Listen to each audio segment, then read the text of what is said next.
அலா பிதிக்ரில்லாஹி தத்மைனுல் குலூப், அறிந்து கொள்ளுங்கள், அல்லாஹுவின் நினைவிலே உள்ளங்கள் அமைதி அடைகின்றன.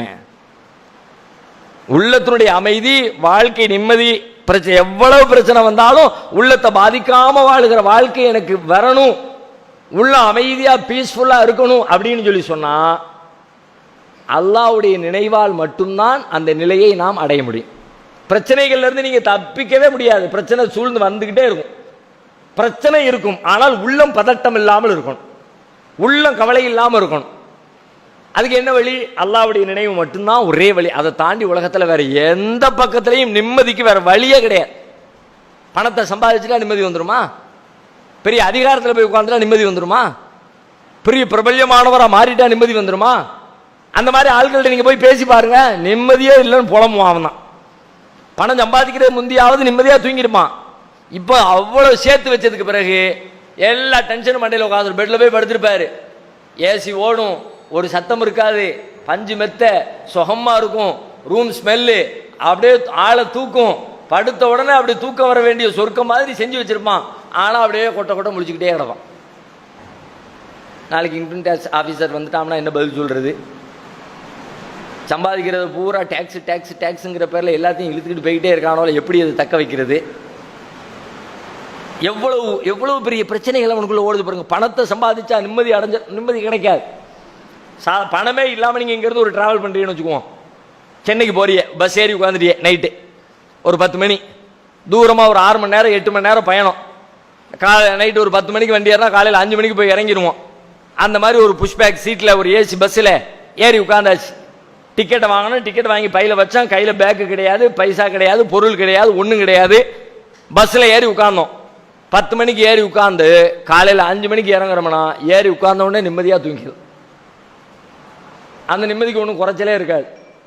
ஆனால் கையில் ஒரு 10 லட்ச ரூபா பணத்தோட போறீங்கன்னு வச்சுக்குவோம், அவ்வளோ ஒரு விலை உயர்ந்து ஏதோ ஒரு பொருளை கையில் கொண்டு போறிய, தூக்கி மேலே வச்சுட்டியே அல்லது காலு கீழே வச்சுட்டியே, தூங்குவீங்க நீங்கள்?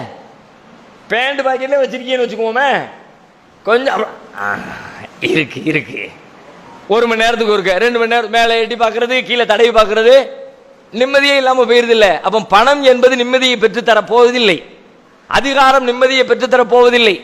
உலகத்திலே கிடைக்கிற வேறு எந்த அற்ப ஆதாயங்களும் உலகத்திலே உங்களுக்கு முழுமையான அமைதியான வாழ்க்கையை தரப்போறதே இல்லை. உங்களை சுத்தி எவ்வளவு பெரிய டென்ஷன் போக்குவரத்து பிரச்சனை இருந்தாலும் நிம்மதி வேணும்னா ரப்புல் ஆலமீனுடைய நினைவு உங்கள் உள்ளத்தில் பசுமையானால் மட்டும்தான் நிம்மதி அடைய முடியும். உதாரணத்துக்கு ஒரே ஒரு செய்தி சொல்றேன். நபி ஸல்லல்லாஹு அலைஹி வஸல்லம் உடைய வாழ்க்கை, அவங்கள மாதிரி டென்ஷனாக வாழக்கூடிய வாழ்க்கை உலகத்தில் வேற யாருக்குமே வாச்சிருக்காது. அவ்வளவு டென்ஷன். அவங்களுடைய மதீனா வாழ்க்கையின் 10 வருஷத்தை நீங்க பாருங்க, முழுக்க முழுக்க டென்ஷன். ஏன்னா காலம் முழுக்க 10 ஆண்டுகளுமே போர்க்களத்தின் வாசல்ல தான் ரசூலுல்லாஹ்வுடைய வாழ்க்கை கழிஞ்சுது. ஏராளமான போர்களை சந்திச்சாங்க. ஒரு போர் அப்படின்னா எவ்வளவு பெரிய கஷ்டத்தை தரும்னு நல்லா தெரியும். ஒரு போருக்கான தயாரிப்பு செய்கிறது எவ்வளவு சிரமம், எத்தனை உயிர்களை பலி கொடுக்க வேண்டியது இருக்கும். ஒரு சின்ன ஊரில் இருந்து 1000 பேர் 2000 பேர் வசிக்கக்கூடிய ஒரு ஊரில் இருந்து ஒரு 500 பேரை திரட்டிட்டு போய் அதில் ஒரு 50 பேரை பலி கொடுத்துட்டு அப்படி நம்ம வந்தோம்னா அதுவே நம்ம வாழ்நாள் முழுக்க நினச்சி பார்க்குற விஷயமா இருக்கும். ஆனால் ரசூலுல்லாஹ் திரும்ப திரும்ப போயிட்டு வர்றாங்க, வந்தவொன்னே அடுத்த போர், போயிட்டு வர்றாங்க, வந்தவொன்னே அடுத்த போர், போயிட்டு வர்றாங்க, வந்தவொன்னே அடுத்த போர். அப்போ இப்படியாக வாழ்க்கை 10 ஆண்டு காலம் போர்க்களத்தின் முனியிலேயே தன் வாழ்க்கையை கடத்திய நபி ஸல்லல்லாஹு அலைஹி வஸல்லம் அவங்களுடைய வாழ்க்கையில் 10 வருஷமும் பொருளாதார ரீதியாக துன்பம், வேறு பல வகைகளில் சிரமங்கள், எதிரிகளுடைய எதிர்ப்புகள், விமர்சனங்கள், எக்கச்சக்கமான பிரச்சனைகளுக்கு மத்தியிலே வாழ்ந்தாங்க. குடும்பத்தை நடத்துறதுக்கு போதுமான பொருளாதாரம் இல்லை, வீட்டில் பட்டினி, வீட்டுக்கு வாசல் கதவு செஞ்சு போடுறதுக்கு வீட்டில் கையில் ரசூலுல்லாஹ்வுடைய கையில் வருமானம் கிடையாது. ரசூலுல்லாஹ்வுடைய வீட்டுக்கு வாசல் கதவு என்ன? நம்ம இன்னைக்கு போடுற மாதிரி இந்த மாதிரியான மரக்கதவா, இரும்பு கதவா, தகர கதவா, என்ன கதவு? பேரித்த நாரினால் வேயப்பட்ட கீழே விரிச்சு உட்கார்வதற்கு பயன்படுத்தக்கூடிய ஒரு பாய். அந்த பாயை தூக்கி வீட்டு வாசல்ல தொங்க விட்டுக்குவாங்க, அதான் கதவு. அப்ப எவ்வளவு ஏழ்மையில் இருந்திருக்கிறாங்க பாருங்க. அப்படிப்பட்ட நிலையில இருந்த ரசூலுல்லாஹ் வீட்டில் வசதி இல்லை, சாப்பாட்டுக்கு வழி இல்லை, உடுத்துவதற்கு மாற்று ஆடை இல்லை. பல மாதங்களுக்கு ஒரு சஹாபி வந்து ரசூலுல்லாஹ்ட்ட கேட்கிறார், அல்லாஹ்வுடைய தூதரே, நாங்கள் தொழுகைக்காக தனியாக ஆடை அணியணுமா? எல்லா நேரத்திலும் ஒரு ட்ரெஸ்ஸை போட்டிருக்கிறோம், தொலை வரும்பொழுது சுத்தமாக இருக்கணுமேன்றக்காண்டி அதுக்குன்னு தனியாக ட்ரெஸ்ஸை போட்டு வரணுமா? அப்போ நபி ஸல்லல்லாஹு அலைஹி வஸல்லம் கேட்குறாங்க அவர்கிட்ட, அவளி குல்லிக்கும் சௌபான், இங்கே இருக்கிற ஒவ்வொருத்தரிடமும் என்ன 2 ஆடைகளாக இருக்குது? இருக்கிற ட்ரெஸ்ஸே ஒன்று தானப்பா, அதில் தானே வாழணும், அதில் தான் சாப்பிடணும், அதில் தான் குளிக்கணும், அதை உடுத்தி தான் வாழ்க்கையை ஓட்டணும். என்ன என்னமோ நிறைய ட்ரெஸ் வச்சிருக்க மாதிரி நீ என்ன 2 ட்ரெஸ் இருக்க தனியாக தொழுகைக்கு ட்ரெஸ் போடணுமான்னு கேட்குற? இருக்கிறத தான் பயன்படுத்தி ஆகணும் அப்படின்னு நபி அவர்கள் பதில் சொன்னாங்கன்னா, அப்போ உடுத்திய ஆடைக்கு மாற்று ஆடை இல்லாமல் குடும்பத்தாருடைய தேவையை பூர்த்தி செய்ய முடியாமல் எந்த அளவுக்குன்னா ஒரு கட்டத்தில் மனைவிமார்கள் எல்லாம் போர்க்கொடி தூக்கிட்டாங்க. எங்களுக்கு குடும்பத்துக்கு செலவுக்கு நீங்கள் தர்ற பணம் பத்தாது, அதை நீங்கள் உயர்த்தி தரணும்னு. கொடுக்குற ரசூலுல்லாஹ்ட்ட வழி இல்லை, வச்சுக்கிட்டு ரசூலுல்லாஹ் வஞ்சகம் பண்ணலை. அல்லாஹ் அதுக்கு பதில் சொன்னான், யா அய்யுஹன் நபி குல்லி அஸ்வாஜிக இன் குன்துன்ன துரிதுனல் ஹயாத்தத் துன்யா வ ஸீனதஹா ஃபதஆலைன உமத்திஉகுன்ன வ உஸர்ரிஹுகுன்ன ஸராஹன் ஜமீலா. உலகத்தில் பணம் வேணும்னு உங்கள்கிட்ட உங்கள் மனைவிமார் வந்து கேட்டுக்கிட்டு இருக்கிறாங்களா? டிக்ளேர் பண்ணிடுங்க. உங்களாலாம் கொடுக்க முடியாது, நீங்கள் என்ன டிக்ளேர் பண்ணுங்க, உங்களுக்கு இந்த உலக வாழ்க்கையும் அதன் இன்பங்களும் வேணும்னு சொன்னால் வாங்க, நான் தலாக் பண்ணிடுறேமா, நீ நிம்மதியாக போய் வேற ஏதாவது வாழ்க்கையை சந்தோஷமாக அனுபவிச்சுக்குங்க. அல்லாஹ் பதில் சொன்னா இப்படி. அப்போ எந்த அளவுக்கு ரசூலுல்லாஹ் வறுமையில் இருந்தா கொடுக்கத்தானே சொல்லுவான்ல, ரசூலுல்லாஹ் இருந்தா கொடுக்கத்தானே செய்வாங்க. வச்சுக்கிட்டு இல்லாம இல்லை, வச்சுக்கிட்டு கொடுக்காம இல்லை, அவங்கள்ட்ட இல்லை. அந்த அளவுக்கு ஏழ்மையில் மனைவியருடைய தேவையை பூர்த்தி செய்து கொடுக்க முடியாத அளவிற்கு பொருளாதாரத்தின் பின்தங்கிய நிலையில் இருந்த நபி ஸல்லல்லாஹு அலைஹி வஸல்லம், எப்போ பார்த்தாலும் போர் முனையில் வாழ்ந்த நபி ஸல்லல்லாஹு அலைஹி வஸல்லம், எல்லா நேரங்களிலும் எதிரிகளுடைய விமர்சனங்களை சந்திச்சுக்கிட்டே இருந்த நபி ஸல்லல்லாஹு அலைஹி வஸல்லம், இதற்காக வாழ்க்கையில என்றைக்காவது கவலைப்பட்டு நிம்மதி இல்லாமல் அங்கலாய்த்து ஐயோ நம்ம வாழ்க்கை இப்படி ஆயிடுச்சே, நெருக்கடியா வாழ்ந்துகிட்டு இருக்கிறோமே அப்படின்னு அழுததாக ஒரே ஒரு ஒற்றை சரித்திரம் நபி அவர்களுடைய வாழ்க்கையில் உண்டா? நம்ம வாழ்க்கையில ஒரு துன்பம் வந்துச்சுனாலே அதே நினைச்சு நினைச்சு நினைச்சு காலத்தை நேரத்தை கழிக்கிறோமே, ஃபுல் வாழ்க்கை முழுக்கவே துன்பம் தான், வாழ்க்கை முழுவதுமே நெருக்கடி தான், வாழ்க்கை முழுவதுமே இடையூறுகள் தான். அப்படி தன்னுடைய 10 ஆண்டு கால வாழ்க்கையை நெருக்கடிகளுக்கு மத்தியிலே வாழ்ந்து கழித்த நபி அவர்கள் என்றைக்குமே நிம்மதி இழந்து தவித்ததில்லை. எல்லா நேரங்களிலும் நிம்மதியா பீஸ்ஃபுல்லா, எவ்வளவு நெருக்கடி வந்தாலும் சிரிச்ச முகத்துக்கு குறைவே கிடையாது. ஒரு தடவை கூட நபி அவர்கள் சஹாபாக்கள் சொல்றாங்க, அல்லாஹ்வுடைய தூதரை போல புன்முறுவல் பூர்த்த மாதிரியான மனிதரை நாங்க வேற யாரையும் பார்த்தது கிடையாது. எப்ப பார்த்தாலும் சிரிப்பு. யார்கிட்ட இப்படி வரும்? நம்மளால முடியுதா? நீங்க ட்ரை பண்ணி பாருங்க, முடிய மாட்டேங்குது. நம்ம பேசுறோம் சொல்றோம், ஆனாலும் ஒரு கஷ்டம், ஒரு நெருக்கடி, ஒரு டென்ஷன் வந்துருச்சுன்னா சிரிப்பு காணாம போயிரு. வீட்டுக்காரு ஏன் உம்முன்னு இருக்கு, கூட கொஞ்சம் கோவம் வருது. அவளும் ஏதோ ஒரு ஆறுதல் சொல்லலாமே கேட்க வர்றா, ஏன் ஒரு மாதிரியா இருக்கியா அப்படின்னு.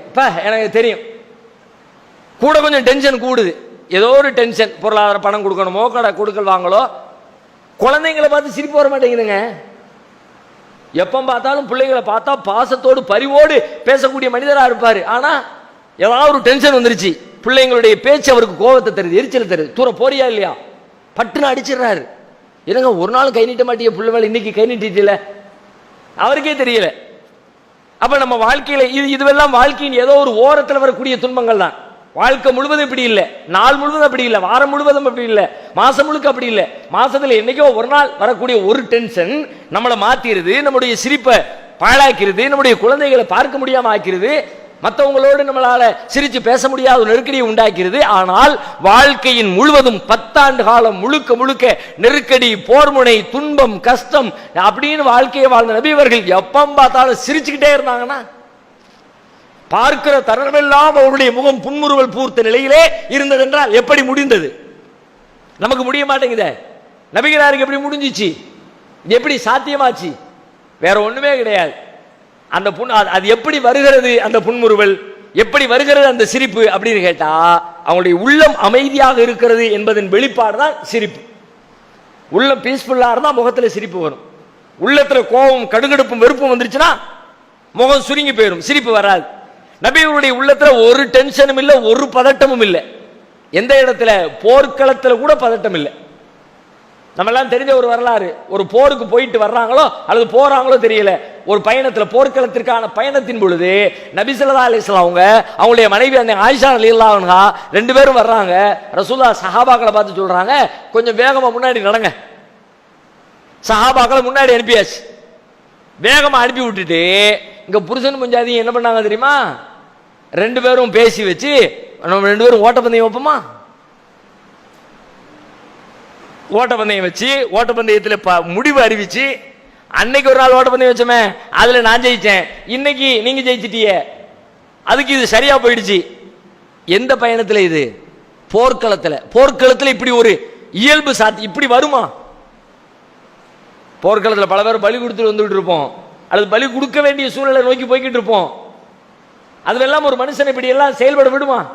நம்ம வீட்டில் ஒரு கல்யாணம் வச்சுக்கோங்களேன், நீங்க பெரிய போர்க்களத்துக்குலாம் போக வேண்டாம், சண்டை போட போக வேண்டாம், ஒரு நல்ல நிகழ்ச்சி கல்யாணம், நாளை காலையில் கல்யாணம், அறக்க பறக்க ஓடிக்கிட்டு இருக்கிறிய, கோக்கையருக்கு ஃபோன் போடுறது என்ன, அவருக்கு கூப்பிடுறது என்ன, அவனை பார்க்கறது என்ன, இவனை பார்க்கறது என்ன, என்னென்னலாம வேலைகள் ஓடிக்கிட்டு அப்படியே சாயங்காலத்திலிருந்து பரபரன்னு ஓடிக்கிட்டு இருக்கு. நைட்டு ஒரு 10 மணி வீட்டுக்காரி கூப்பிட்டு, ஏங்க கொஞ்ச நேரம் உட்காரங்க, ஒரு டீயை போட்டு தரேன், வாடி பார்க்க தவிர வேலை கிடக்க, அவன் ஃபோன் எடுக்க மாட்டேங்கிறான், காலங்காத்தால் ஆட்கள்லாம் வந்துடும், சாப்பாட்டுக்கு என்ன செய்யணும் தெரியாம முடிச்சுக்கிட்டு இருக்கேன், இப்போ தான் உட்காந்து பேசுங்கண்ணே, கொஞ்சம் உட்காருங்கண்ணே. காலையில் கல்யாணம் தான், அவனுக்கு கணவரும் கிடையாது, இவனுக்கு கத்தி குத்த போகிறது இல்லை.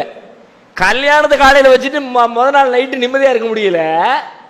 போர்க்களத்தை முடித்து விட்டு அந்த மனிதனால் நிம்மதியாக இருக்க முடிகிறது, மனைவியின் தேவையை பூர்த்தி செய்ய முடிகிறது, அவருடைய ஆசைக்கு இணங்க முடிகிறது என்று சொன்னால் நபிகளாரின் உள்ளம் எந்த அளவிற்கு நிம்மதியாக இருந்திருக்கிறது. களத்தில் வந்தால் கூட, போர்க்களத்தில் வந்தால் கூட நபிகளாருக்கு டென்ஷனே இல்லை. என்ன காரணம்? வேற ஒண்ணுமே இல்லை. அல்லாஹ் சொன்ன அதே வாக்குறுதி தான், அலா பிதிக்ரில்லாஹி தத்மஇன்னுல் குலூப், உள்ளங்களின் அமைதி என்பது அல்லாஹ்வின் நினைவிலே இருக்கிறது. இறைவனை நினைத்துக் கொண்டே இரு. அல்லாஹ் நினைச்சுக்கிட்டே இருனா எப்படி நினைக்கிறது? அதுக்கு ரொம்ப எளிமையான வழிதான் அல்லாஹ் நமக்கு கற்று தந்திருக்கிற தொழுகை. தொழுகை என்பது அல்லாஹ் நினைக்கிற இடம் தானே. நமக்கு டென்ஷன் வரும்பொழுது பல பேருடைய வாழ்க்கையில நம்ம பார்க்கிறோம், அனுபவிக்கிறோம். எப்படின்னு கேட்டா, டென்ஷன் வருகிற பொழுது தொழுகையை சேர்ந்து காணாமல் போய்விடுகிறது. டென்ஷனிலிருந்து நீங்கள் மீள வேண்டும் என்று நினைத்தால், கவலையிலிருந்து நீங்கள் மீள வேண்டும் என்று நினைத்தால், நிம்மதியான வாழ்வை அனுபவிக்க வேண்டும் என்று நினைத்தால், நீங்கள் தொழுகையின்பால் திரும்புங்கள். அது உங்களை நிம்மதியான வாழ்க்கைக்கு அழைத்து செல்லும். நபி ஸல்லல்லாஹு அலைஹி வஸல்லம் அவர்களை எப்படி நிம்மதியாக்கியதோ, நபி ஸல்லல்லாஹு அலைஹி வஸல்லத்துடைய உள்ள சுத்தி இருக்கிற வாழ்க்கை சூழல் பாதிக்காத ஒரு மனநிலையை அவர்களுக்கு எவ்வாறு உண்டாக்கியதோ அதுபோல நமக்கும் உண்டாக்கும். தொழுகை கொடுக்கிற கிஃப்ட் மாதிரி உலகத்தில் வேற எதுவும் கிடையாது.